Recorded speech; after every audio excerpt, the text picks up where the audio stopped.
안녕하십니까. 연계론 두 번째 시간입니다. 섬유 조건과 연계에 관한 내용을 말씀드리겠습니다. 앞서 11페이지 가량의 원리 원본에 대한 내용을 먼저 빠르게 읽고 나서 마지막에 4페이지 가량의 연결에 대한 내용을 설명해 드리도록 하겠습니다. 생의 발언은 섬유에서부터, 이 말은 생의 기원은 상대방을 위해서 존재한다는 것으로 시작한다는 말입니다. 그렇다면 진리가 되는 근본인 이 몸이라는 존재가 우리 삶의 근본 문제를 해결하는 요점으로 전개된다는 것입니다. 즉 우리가 살아가는 원인과 사는 원인과 살 수 있는 원인 등등에 대한 만상의 주체의 근본 원인에 관하여 살펴보지 않을 수 없습니다. 이 3대 원인을 알고자 할 때 현실적인 의심론적 견지와 유물론적 견지를 살펴서 관찰하지 않을 수 없는 사실로 되어 있으니 이 양방향이 전 인류의 이상으로 바라는 총점의 하나로 되어야 할 것이 갈라지고 있는 것입니다. 즉 의심론으로는 신을 세우지 않을 수 없고 유물론은 물질을 세우지 않을 수 없게 되어 삶에 대한 근본 문제 서로 간격이 멀어지고 있습니다. 그러니 창조의 조화로 된 우주이냐, 진화로 조성된 우주이냐가 문제입니다. 그렇다고 하더라도 사람 그 자체가 중요한 문제입니다. 창조의 생물이 살아가기 위해서는 무엇이 필요한가? 거기에는 구비 조건으로 태양, 공기, 물을 구성할 수 있는 물질이 필요합니다. 그렇다면 진화론적 입장에서 한 생물이 존재할 수 있을 때까지를 보기로 합시다. 생물이 한 진리 구성체로서 존재하기 위해서는 반드시 소생으로서 시작되어 장성까지, 장성으로부터 완성까지 한 일관되는 과정을 통하여 진화적 법칙 궤도를 보여줍니다. 즉 이러한 진화 법칙이 있는 것인데 어떤 목적물이 구성될 수 있는 외부적 조건, 즉 진화할 수 있는 방향으로 움직이게 하는 힘은 어디서부터 시작되는가? 기타 삶을 지속시킬 수 있는 모든 조건과 요소는 즉 힘과 빛, 공기, 물, 흙 등이 존재할 수 있는 물리적 보장 조건은 무엇 때문인가? 갖가지 조건 등의 여러 가지 요소를 살펴볼 때 진화적 법칙은 이등 변형을 취하는 자체 외부적 여러 요소 존재까지 창조시켜가면서 진화한다면 모르거니와 그렇게는 되지 못하는 것입니다. 그것을 우리는 대충 관측할 때 진화할 수 있는 외부적 기존 환경을 어떻게 설명할 것인가. 이것이 진화하기 위한 전제 조건임에도 그것까지는 생각하지 못합니다. 그러므로 생물은 물론 그 밖의 사물이 존재하기 위하여 근본적으로 필요한 조건을 공통적으로 가지고 있음을 알아야 합니다. 존재하게 하는 상대적 존재를 먼저 가정한 승리적 존재물이 반드시 요구됩니다. 그래서 살아갈 수 있는 환경적 요소를 구성하기 위해서는 이상적으로 살 수 있는 외부 물리적 조건의 보장과 살 수 있는 장래의 지속 가능한 조건의 확보 등이 필요하게 됩니다. 이 절대적인 힘의 존재와 지속 발전 가능성의 구비 여부가 전제 조건으로 되는 것입니다. 이런 점에서 볼 때 이러한 물리적 환경은 생활의 공통적이면서 필연적인 요소입니다. 우리는 이 점을 인정할 수밖에 없는 동시에 목적 완성을 위한 생활의 요소적 존재를 확정시킬 수 있는 근본 존재로서 물리적 환경이 필요합니다. 그러므로 이 모든 것을 볼 때 어떤 목적을 달성하기 위한 존재로서 생존하여 나아가는 데는 또 다른 모양의 형태를 볼 수 있으니 이 부분이 진화론적으로 보여질 수도 있으나 한 부분적으로 소생에서 양성, 점진적인 성장을 하는 것임도 망각해서는 안 됩니다. 그러므로 한 생물 또는 물체가 존재하기 위해서는 절대적인 공동 단위의 힘과 요소가 필수적입니다. 즉 그것을 보여주는 자체가 창조적 조화인 동시에 목적물의 근본적인 중심체를 할 수 있습니다. 그렇기 때문에 창조 전부터 미립자에서 우주 전체까지 망라하여 창조적 묘미를 무수히 발견하게 됩니다. 이 창조적 묘미야말로 원리 원칙을 중심하고 절대 이상형을 향하여 움직인다는 것을 알 수 있습니다. 이렇게 창조 이상을 완성하기 위한 온 천주는 존재하고 유지되어 나가는 것임을 알 수 있습니다. 결론적으로 말하면 절대 이상과 창조 이상을 완성하도록 주관하는 그런 존재를 신이라고 부르나 또는 하나님이라고도 합니다. 하나님이 창조하셨다고 하는 뜻은 실체 만물만상을 창조하기 전에 구상을 먼저 하셨습니다. 그리고 나서 창조 과정을 주관하여 무형의 이상인 원래부터 펼쳐져 있는 환경 세계에 대한 명상을 가지고 총합적으로 조화를 이루게 하셨습니다. 이것이 천주를 창조하신 목적이며 주관하신 이유입니다. 즉 창조 이상의 목적은 하나님과 창조의 동일체형으로 지은 것입니다. 그래서 피조물끼리는 서로 상대적이면서 서로 간의 연관성을 가지도록 창조하였습니다. 하나님의 속성인 근본의 원리 원상을 실체로 펼쳐놓고자 하는 것이 만물 창조입니다. 하나님은 무형의 존재이면서 무형의 존재인 삶의 근본까지 포괄하고 있습니다. 그래서 모든 생물은 하나님 성상대로 지원받았습니다. 그중 전체 생물과 만물의 중심은 사람입니다. 그래서 인간을 표상으로 하여 피조 만물을 창조하셨습니다. 그러므로 무형의 하나님이 좌지우지하면 사람이 따르고 사람이 좌지우지하면 만물 전체가 좌우되게 되었습니다. 그러므로 하나님이 무형인 하늘 세계를 주관하는 동시에 유형 실제 세계까지 총괄 주관을 해야 하는 것입니다. 그런데 실제 세계의 중심은 사람이니 사람만 주관하면 자연스럽게 만물도 사람의 주관을 받도록 하려는 것이었습니다. 그러므로 사람을 창조할 때 하나님이 자기 형상대로 창조하셨을 뿐만 아니라 인간이 실제 세계를 주관하도록 하셨습니다. 그러기 위해서는 인간이 완전한 인격체가 되어야 합니다.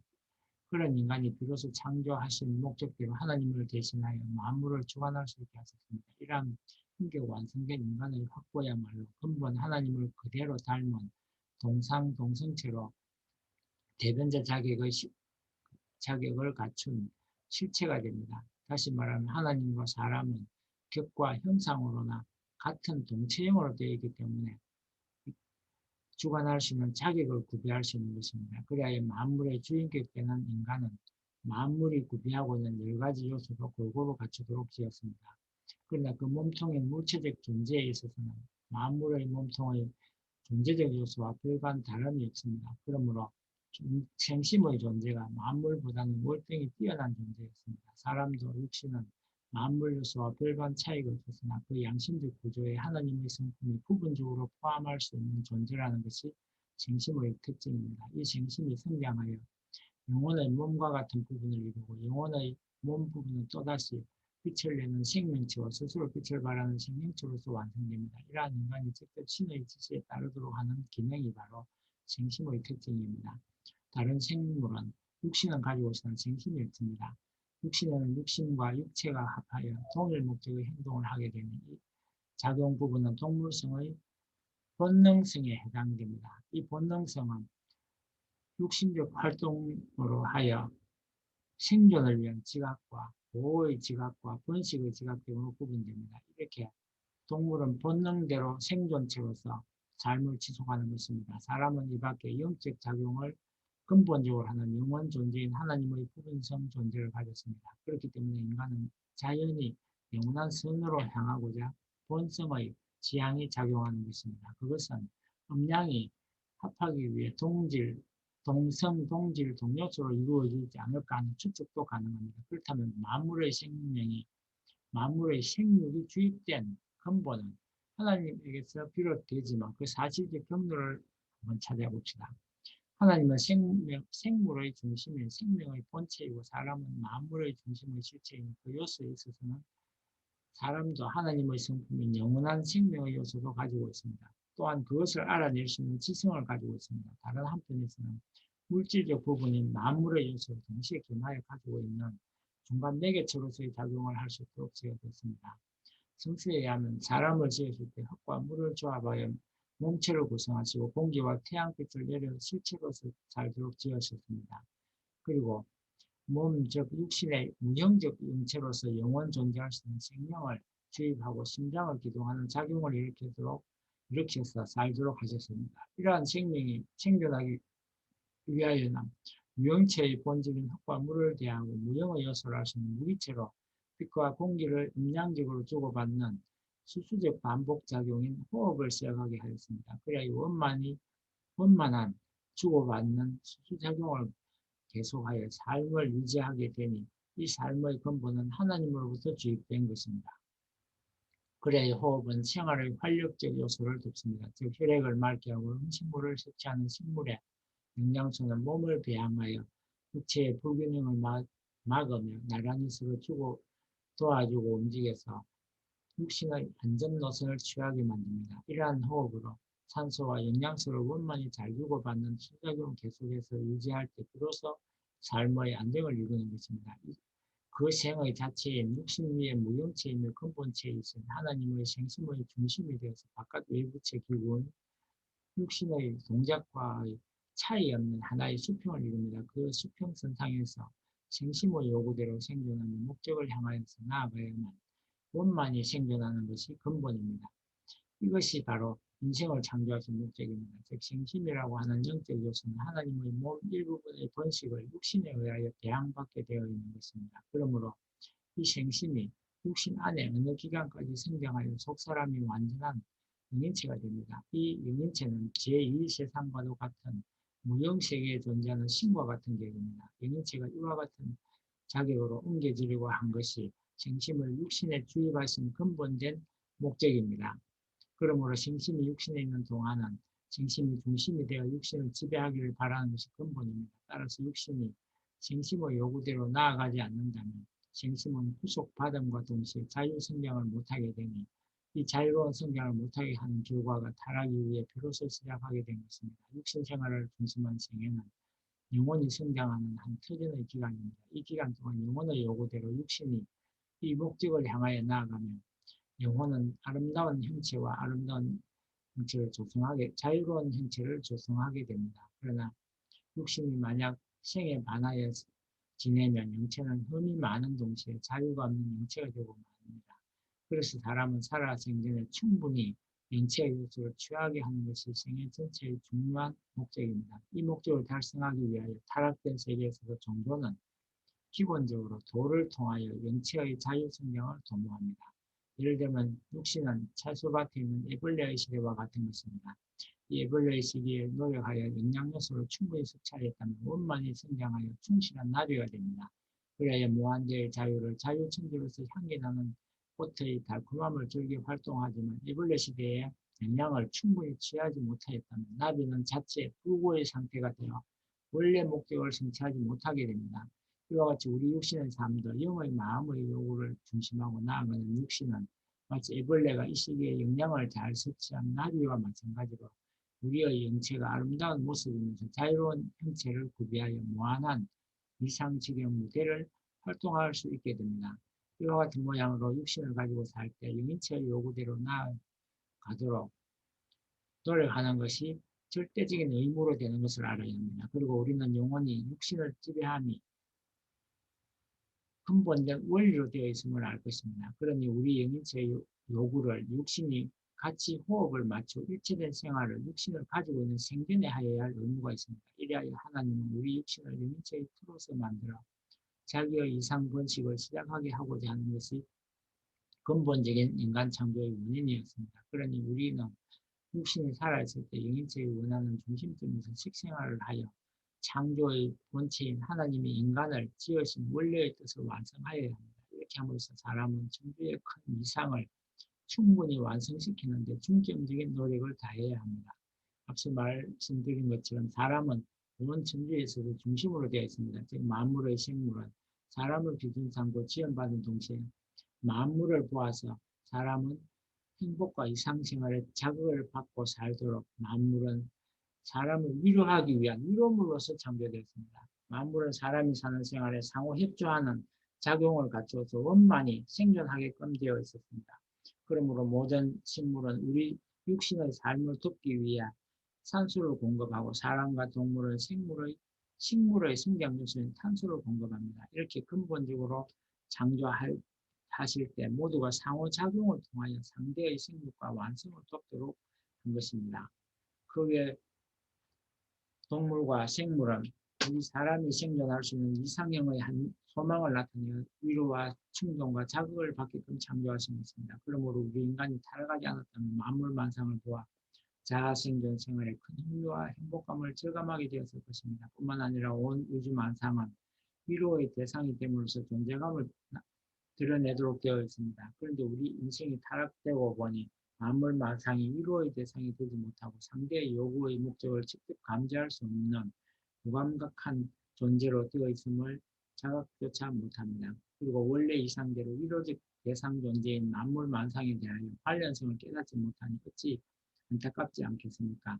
역시 인간에게는 만물이 의미조차 없게 보여질 뿐 아니라 인간은 만물을 보호할 줄도 모르고 그 가치조차 몰라보게 되었습니다. 만물 존재의 근본적 창조의 의의도 깨는 작용이 시작되니 만물 존재의 근본 목적은 아무런 사명적 역할을 보지 못하게 되었습니다. 그러므로 사람이 자기 존재를 전부 잊은 듯한 생활은 곧 타락 생활을 하고 나서입니다. 온 우주는 사람을 위해서 활동하고 협조하고 이상을 완성하여 사람과 만물로서 인간의 이상을 드러내야 함에도 불구하고 하늘의 이상을 대상적으로 대할 수 있는 제1의 이상작용을 깨뜨리게 되니 제1의 이상을 고대하던 하늘의 이상도 어긋나게 되었습니다. 따라서 인간이 화동의 작용을 합성화할 수 있는 자격이 없게 되니 타락 행위가 얼마나 무서운 행동인가를 알 수 있습니다. 그러므로 사람 하나가 타락하고 보니 만물의 목적이 무가치하게 되고 후손은 결국 타락된 몸을 이어받게 되었습니다. 그렇고 보니 하늘과의 대상형 이상의 근본도 그 목적을 완전히 개성하지 못하게 되고 말았습니다. 그러니 하늘에 대한 타락을 중심한 타락을 초래한 중심 자체가 되어버린 인간 타락은 곧 만물 타락이 하늘의 타락이 되는 것입니다. 인간 타락이 간접적인 행동으로부터 직접적인 행동의 부분까지 분명한 사실을 놓고 과연 누가 책임을 져야 되겠습니까? 이것은 인간이 책임져야 할 과제입니다. 그러기에 온 천주가 탄식하게 되는 원인을 가지게 되는 것입니다. 성경 로마서 8장 19절에서 27절에서 여긴 것처럼 만물 탄식, 성도 탄식, 하늘 탄식이 시작되고 인간의 타락으로 인하여 시작된 것입니다. 그러므로 만약 인간에게 타락이 없었더라면 이야말로 천주는 전부가 이상이 실현된 형태의 생활로 안정된 영원한 행복의 생활을 육신이 생전부터 시작하게 되었을 것입니다. 그런데 타락한 것이 우리 전체 생활을 구속 생활로 인도하였고 그것이 지금 인간 생활의 모든 나타나는 현상이 되는 것입니다. 보이는 현상 세계가 이상 분독을 마치고 설명을 추가하도록 하겠습니다. 보이는 현상 세계가 전부가 아닙니다. 존재하는 모든 것은 반드시 선유 조건이 있는 것처럼 현상 세계도 선유 조건이 있습니다. 그것이 바로 연계입니다. 남자는 여자를 위하여, 여자는 남자를 위해 창조된 것처럼 또 남자는 여자를 위해 존재하고 여자는 남자를 위해 존재하는 것처럼 하나님께서 현상 세계를 지은 것은 현상 세계만을 위한 것이 아니라 선유 조건인 연계를 위해서 지었습니다. 그래서 현상 세계는 연계를 위해서 존재하는 것입니다.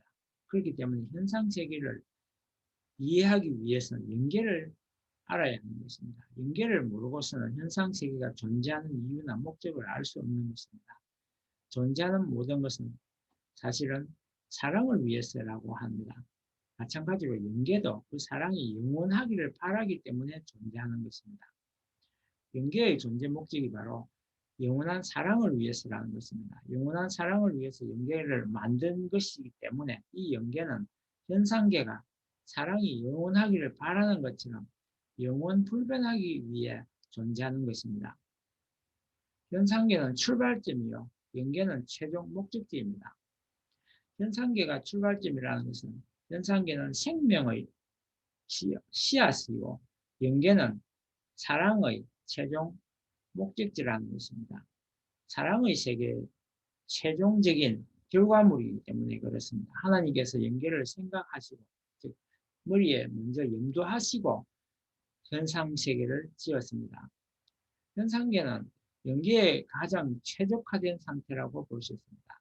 현상계에 존재하는 어떤 것도 연계와 관련이 없는 것이 없다는 것입니다.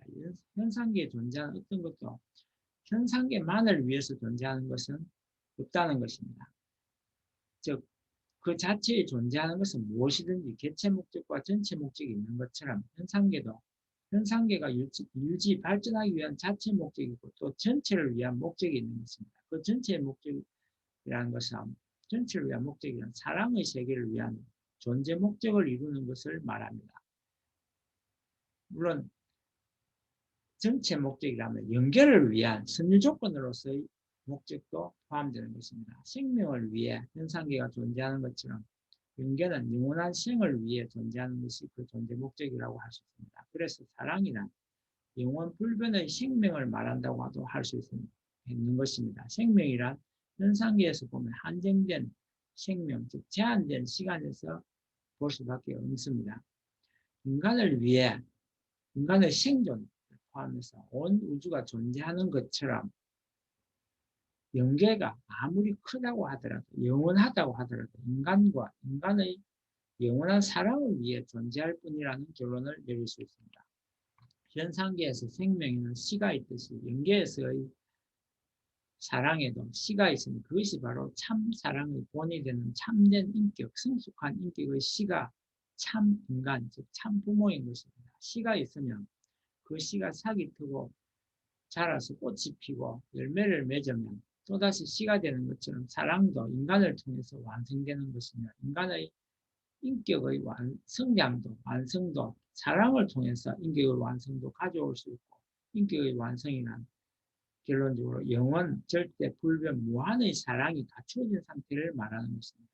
이것이 또다시 사랑의 씨앗이 되고 싹이 트고 꽃이 피고 열매 맺는 것이 영원히 지속된다면 그것이 천국입니다. 결국 천국은 현상계와 영계가 사랑을 중심하고 영원히 사람을 중심하고 그 생명이 계속 이어져 가는 모든 환경이 갖추어진 것을 말한다고 결론 지을 수 있습니다. 신은 출발점이 되고 존재의 출발점이며 사랑은 그 존재의 최종 목적이라고 할 수 있습니다. 영계가 사랑의 세계라고 한 것도 바로 이러한 이유이며 플라톤의 이데아론에서 말하는 그 이데아가 바로 영계를 말한다고 할 수 있습니다. 완전한 진리의 세계, 즉 이데아입니다. 그 이데아를 표본으로 현상계가 마치 그림자처럼 그것을 따라 전개되는 것이라고 플라톤이 말한 바 있습니다. 즉 원인이 그럼 어느 것이 먼저냐라고 물을 때 그런 의미에서 원인이라고 한다면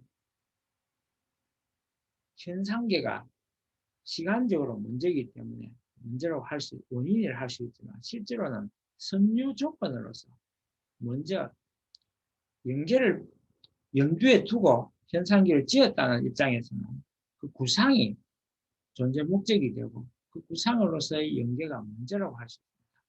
출발점은 비록 시간적으로 보면 현상계가 먼저 출발했지만 서로 연체의 관계일 뿐이고 보다 궁극적인 원인은 연계라고 할 수 있습니다.